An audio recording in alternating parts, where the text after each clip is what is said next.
Айнура Баткендеги айылдардын биринде ата энесинин үйүндө жашайт. Ал бир канча жыл мурун турмушка чыгып, 2 уулду болгон. Бирок жолдошу зордук зомбулук көрсөткөндөн кийин кайра ажырашып кеткен. Мен турмуш курганыма 5 жыл болду. Күйөөм көбүнчө ичип келет. Ичип келип, кол көтөрүп, бурат эле. Апамга кетип калган күндөр дагы болду. Азыркы учурда 2 балам бар. Апамга баштам, апам кайра мени жөнөтөт, балдарың бар деп.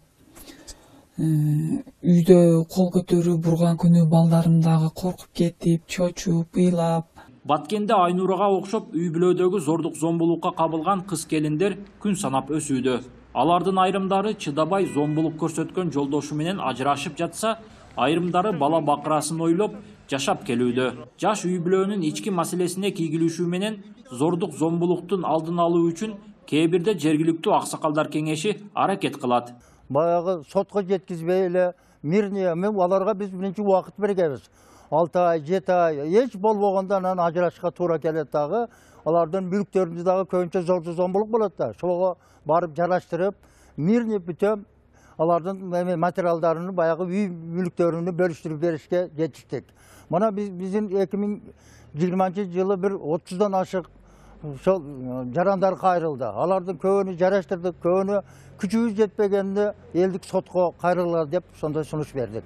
Баткен шаарында эле быйылкы жылы 26 жаран үй бүлөлүк зордук зомбулукка кабылганы тууралуу жергиликтүү сот адистерге кайрылышкан. Зордук зомбулукка көбүнчө аялдар учурайт.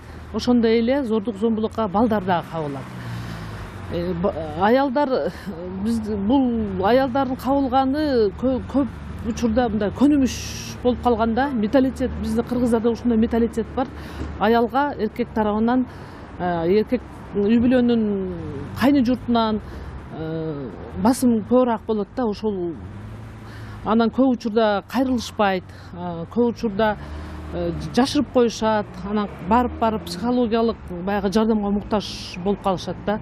Ошондо анан крайне акыркы бир айласы болбогондо анан бизге келип кайрылышат да. Анан биз сөзсүз түрдө аларга жардам беребиз, психологиялык жардам беребиз, ошондо моралдык, материалдык жардамдарды беребиз, ошондо эле укуктук жардамдар. Баткенде үй бүлөлүк зордук зомбулукка дуушар болгондорго жардам көрсөтүүчү кризистик борборлор буга чейин долбоордун каржылоосу менен иштеп турган. Бирок учурда каржылоо болбогондуктан борбордун иши да токтогон. Андыктан зордук зомбулукка дуушар болгондорду соц адистер Ош жана Бишкек шаарындагы борборлорго жөнөтүшөт.